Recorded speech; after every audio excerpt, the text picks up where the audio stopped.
All right, best part of the day, question and answer period. I get to answer all the questions you guys ask.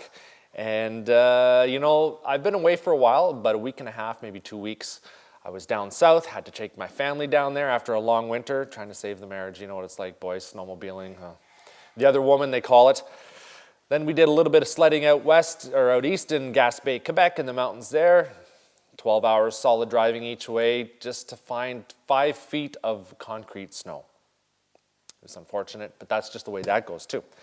So I'm back, videos are starting to flow again, and even though the snow is gone, things are still rolling here in the shop. So I weighed the IQR. Sorry it took me so long to get the results out, but by the time my guy came with the scales, we did the weighing, I left for Mexico, then I had to go through the hundreds, if not just somewhere over 1,000 guesses, and finally pick the winner. So the IQR came in at about 481 pounds, which kind of blows my mind. If you put it beside the Rev or, geez, even the Pro, if you pick it up, it feels lighter than the Pro. I don't get it, even in the light in the front end. I guess it's just the way that it's balanced. And it's nimble. I drove the Pro last week, and it's a lot stiffer than that IQR. That IQR is set up pretty nice. You guys are going to have to try it out if you ever come down this way. But anyway, let's talk some questions here. In reference to the IQR, Joshua Huber, hell, I'd hate to see what it weighs without the high dollar parts, LOL. Yeah, you know what? Honestly, when I built that, I really didn't build it to be light. The only really light part on that snowmobile is the rear suspension. So, what does that knock off it for weight? The tunnel's not any lighter. I've got more cooling in it. It's got more cooling area than the original one did. The bulkhead on that machine is extremely big. It's very heavy duty, and that's why they really last. The Skidoos have a tendency to kind of wrap up the front ends a little bit, and those IQRs keep going. I'm not taking a shot at the Skidoos. That's just the way it is. You can see it with the Revs, even the newer ones. The front ends just aren't as strong on them. Let me see, what else are we into here? Snowmobiling. Have you tried Autosol? This is from Paltmekaniska. Anyway. Have you tried Autosol? It's working awesome for me in Sweden. No, I haven't tried Autosol. That's in reference to the Swabi's Sled Bright polishing compound that I used on the machines the other day, showing you how well that stuff works. Works great. Do you know a good polish for cars? Swabi's sells polishes for cars, for boats, for trucks, for sleds, for just about anything you can think of. He says, I don't see the point in polishing a sled. It will look like crap again soon. Good job, though, PowerModz. You know what? I'm on the fence about that. Sleds, when they're all nice and shiny, man, they look good. Some guys put a lot of time into them. They like to keep their sleds all tricked out, just like their cars. They keep the insides all clean. I don't have time for any of that. Physically, I don't have time just to keep things up, polished the way I really like. If I could, I would, but I just don't. But you know what? For the guy out there who really likes to keep everything sparkly clean, that stuff is the way to go. Is it okay to polish the top of the heat exchanger, like what a stock Rev Renegade would have, because it's not flat like an IQR? On my sled, you can see where the heat exchanger is. If it's a flat surface, I don't see why you really couldn't. You wouldn't want to do anything that would keep the snow from adhering to it, and melting. Some guys have powder coated their coolers. Not a good idea. You're actually storing heat. You don't want to do that. But I don't really see too much of an issue if it's just a flat surface polishing the top of it. Yes, if you want to show, this comes from 95TT. This comes from 95TT. If you want to show finish, there's no way around sanding. You got to sand, 600, 2000, buffing it, and you got to do all that. Yes, definitely. If you have scratches in there, you're going to have to use something more than just a compound. Okay, let's get on to something else. RMC Graphics. RMC Graphics are in. He made a wrap for the Rev, and it's going on. But before I put it on, I have a carbon fiber hood coming from a guy. He wants me to highlight that and show you guys the carbon fiber hood. So I'm going to put the new wrap on that. The panels on this I've painted. I'm just looking at the rev right there. I've got it all ready to go. The panels I painted just with a spray bomb. That's just a spray can. And I'm afraid of the paint peeling off with those wrap stickers. So I'm not sure what I'm going to do. I'm going to maybe tweak something here in my head and come up with some ideas. I might put some new panels on it. I don't know. It's not going to look ratty anymore. Kind of sad about that, but I'm kind of happy it's going to look pretty cool. AFX air fuel monitor from Jaws Performance. This comes from Kyle Gale. Just rebuilt bottom and top end on my Polaris Indy 440. Smiley face. Good for you, buddy. You gotta love that. Nice rebuilt motor. Treat it well. Let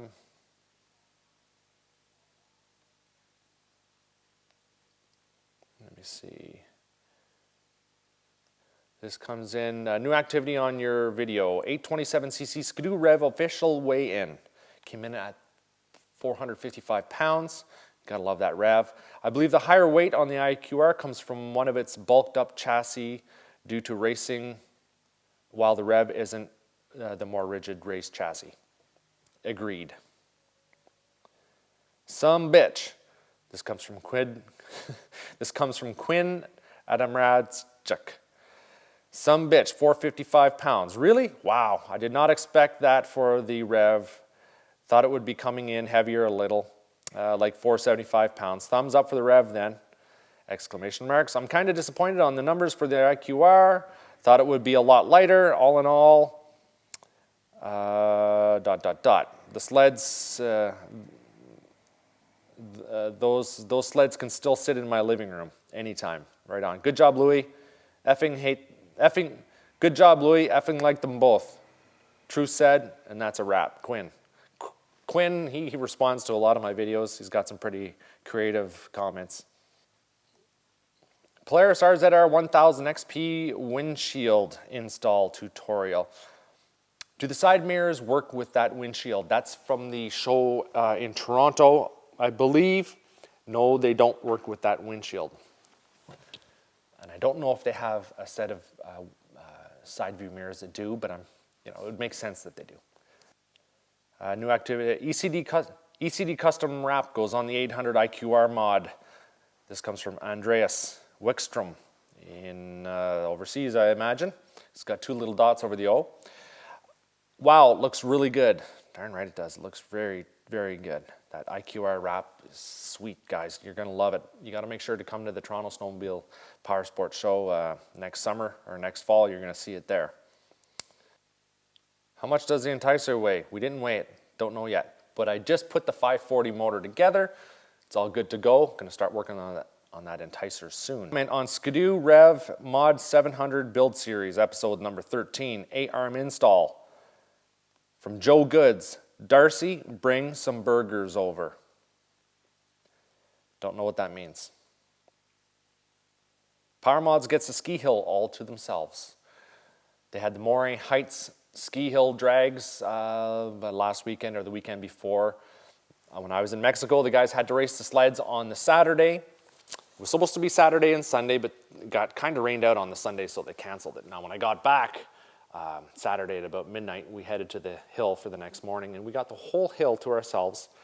Keely got to work on the RX-1 Turbo because it wasn't really dialed in. Like, he just slapped that thing together. Anybody who's been paying any attention to this, that thing was in 1,000 pieces, and he literally just got it back together here in the shop, started it up, pulled it on the trailer, brought it to the races, and tried to race it the next day, and it wasn't really putting out the boost that he wanted. So we played around on the hill for a few hours, and he got to crank it up a few times, and he got a bit of a feeling for how things are working with it. Some more adjustments need to be made, of course. Putting a turbo on a sled, four-stroker, there's a lot of work, especially old school like that needs to be done to get it all dialed in. The IQR was running badly. It ingested a reed.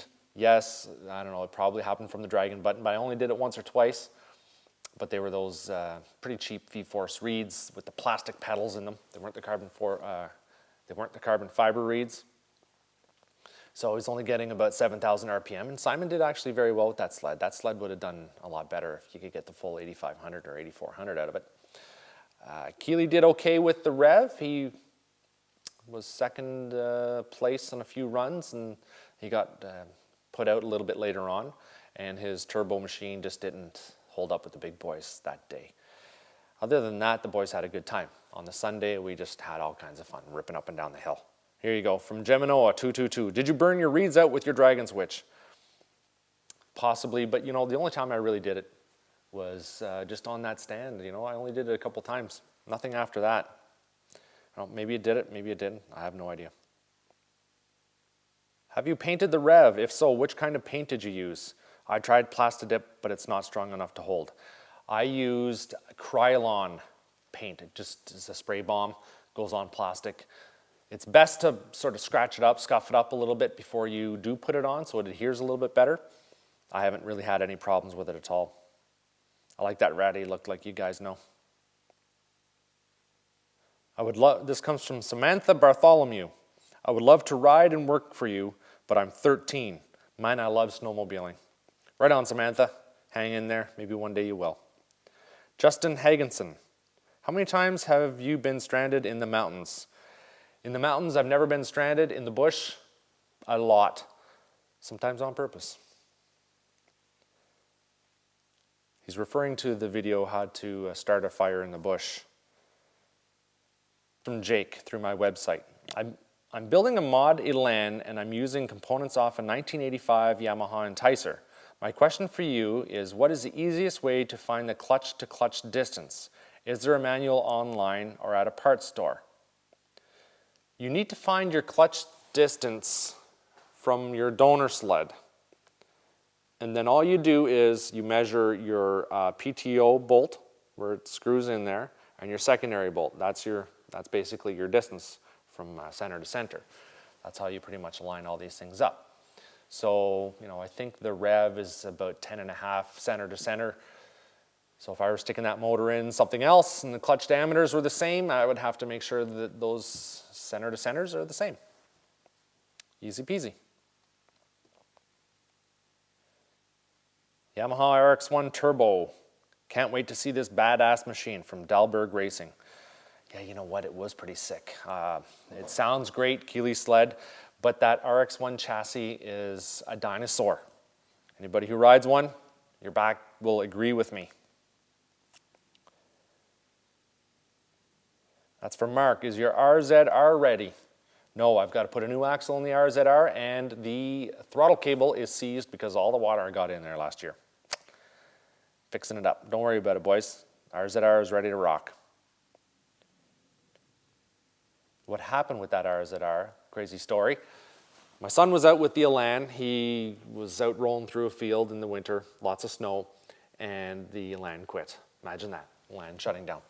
Anyway, the only thing I had ready to go was that Razor.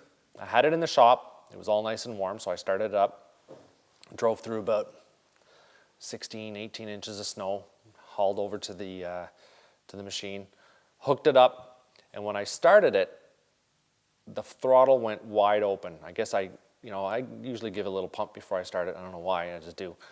But I guess it stuck wide open, and as soon as I started it, the machine went ballistic. It just went wide open, Mach 1 across the field, all four tires flying. It was crazy. The only way I could get it stopped was to turn off the ignition and then start it up again, and it would just go right to the rev limiter. It was pretty crazy. But I had nothing to get it out because it was so far back in the bush. Just the way it works out, right? From Peter through my website. I want to get a copy of your complete rebuild of the Formula 700 Skidoo. Peter, no problem. RZR. Somebody makes fun of me saying RZR. Sometimes I say RZR, sometimes I say RZR. Sometimes I say a lot of things. Oh yeah, this is a good one. Wayne, he says, hi Lewis, I just watched your episode on the Rev Seat mod on YouTube. Just figured I'd share, buy yourself an electric turkey carving knife. It'll do nice clean cuts through the foam. Great, great tip. And I knew that, I've just forgotten it, but very good, thanks for reminding me. And if you ever have to trim lugs on your track, you can use that knife as well, with a little bit of WD-40. I bought one at Walmart for 30 bucks 3 years ago. Used it many times. Just don't cut the turkey with it. Thanks a lot, Wayne. Much appreciated. It's from V Engines. I have a Polaris 650 triple. I'm modding it and was wondering what Skidoo skid you used in the Polaris 600 XLT. That skid is a '09 Skidoo Rev skid. Never rode better. Super nice. Somebody asked where I'm from. I am from Ottawa. Actually, I'm originally from Renfrew, Ontario, but I live in Ottawa right now. Hi there, have you done any videos on the Can-Am Commander? I see one mudding video. I have lower ball joints gone in mine and idea on good replacements. I have only 1,000 kilometers on mine, never rode hard. I just do not want to put OEM back in. Would be so nice to see a video on how to do that. I can't do that, I don't have one. The fellas have them and their ball joints are all fine. Sorry about that. Company wants me to install a full engine back exhaust system on my 2000 Ford F350 turbo diesel. That's going to be pretty cool. I'll show you guys that soon enough. It's pretty cool because we get to do some neat stuff. I have some things coming in from Australia. It's going to blow your mind. Not sled related. It's from Hampton. Lou. In the muscle car world, the Chevy 350 would probably be considered the most upgradable engine because of how many were made over the years. It also was and is a pretty easy engine to work on and pretty bulletproof. Totally agreed. What would you say the engine equivalent would be in the snowmobile world? Not sled per se, just the engine. I'm looking to make a pretty fast project and need the perfect engine to start with.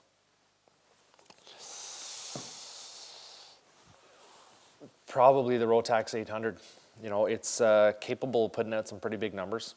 700's okay, but not quite as much. 600's not for the big power. I'm going to have to say that Rotax 800 is pretty good. A lot of cat guys are going to disagree with me because, you know what, I haven't worked with a lot of cat engines, so I can't really say. But that Rotax 800 is capable of putting out some pretty good power. The 800R, even a little bit more. You know, RK Tech makes that 860 big bore. There are some 880 big bores out there. If you get into triples, then you're looking at 3 times the problems as far as tuning goes. So you're probably going to want to stick with twin. The 800 does have its issues, but boy, it's all fun until those issues arise. This comes from Lightning Smoker XX. Hi, great videos on the Evans stuff. I've actually been following their products for the last 3 or 4 years and have thought about putting them in my car. Have you put any in your own personal daily driver or had any experience changing it over to a car? My only 2 worries are if it's thicker than the water pump intended on 50/50, and the other would be if I say converted to Evans, if it would be slower warm up or faster than the engineers had designed the engine for 50/50 in mind. Any thoughts? Once Evans hits operating temperature, it flows exactly the same. In the colder temperatures, you want the Power Sports blend. It's a little, it flows a little bit easier for the sleds. But for cars, there's no issue at all. Evans may chime in on this. They like to watch my videos and make sure that everybody gets their questions answered. No issues with water pumps at all. It's going in my Land Cruiser here probably in about 2 weeks. It's been parked all winter. It's going to be going in my Ford. I just haven't had time. I have to change the water pump at the same time, so it's going to be a big job. I have no issue putting it in all my cars, all my trucks. It's in every toy I have right now, and it'll be going in everything. So here's an update on everything. The Rev suspension, it's got the free ride in there right now, the free ride suspension. It's coming out, or I think it's actually off a Summit X. But anyway, it's coming out. The Easy Ride's going back in after it's rebuilt. That's a horrible suspension, and that Easy Ride works a lot better, keeps the front end down. And you need it with that beast of a track and that motor in there. That's what's happening to the Rev. I'm going to pull the motor out of it. I'm going to go over the crank this summer. I want to make sure the crank is all tickety-boo on it. I'm going to pull the whole thing right apart. Cases apart and everything. I'm going to bring it to my man who works on the cranks Take another look at that RK Tech top end. I'm sure it's just fine. It hasn't given me any issues, probably about 800 miles on that sled, and it's just been punished and abused just the way I like it. The Enticer build project, I've got the 540 motor all ready to go. I'm just going to put everything back in that sled and add some gas and power and try to finish off that series for you. The Elan series, that's almost done. Everything's in the can, they say, so it's just on my editing suite back home, so I just have to put those videos out. The 540 Elan is either going to be a 700 Elan or it's going to be an 800 HO. I'm not quite sure yet. I'm probably going to go with the 800 HO. But the issue when putting that big of a motor in that kind of sled is the driver position. Because the track goes up so far on the sled and you sit so far back on it, when you have a lot of power in that, it just wants to do this all day. Now that looks like a lot of fun, but it also makes it pretty hard to ride when you want to do something, when you want it to go where you want it to go, basically. So I'm going to work some things out. I might have to do a little bit of a rider forward style Elan, and I'll probably put a 163 on it. I'm not sure yet, but that's kind of the plans, and that's going to hopefully happen this summer. Keeley's Rev is down and out. We're going to pull the motor out, see what's going on with that. The RX-1, definitely, it's going to probably just turn into a lake racer, a field racer. He's going to run it in the hills a little bit, but we're not quite sure yet. He just wants to get it dialed in, make sure it runs pretty cool. IQR, it's going to stay the way it is. You know, it's 481 pounds, a little heavier than I thought, but you know what? I'm not going to lighten it up. It's nice and tough the way it is, and the machine rocks, so I'm just going to leave it the way it is. As far as new sleds for the season, projects go, so far I've got an RS, 2015 RS model coming in the fall, brand new sled. And I'm going to put a 700 top end on it, work with jaws. We're going to put some big power out of it. And it's just going to be a ditch banger. Probably going to put a 144 on it. Going to do the same with an IQR, but we're going to leave it at 600. Another ditch banger. And we've got a few other ideas about sleds that we're going to work on, but we're not going to let the cat out of the bag. And yes, I'm going to try to do something for you Arctic Cat fans out there. And we've also got some big plans for the VK 540. So what we're thinking is VK 4-cylinder something, something, something. So we'll talk about that in the near future. I got to thank you guys for watching, and make sure you keep sending those questions in. I really love answering them. Thanks for watching.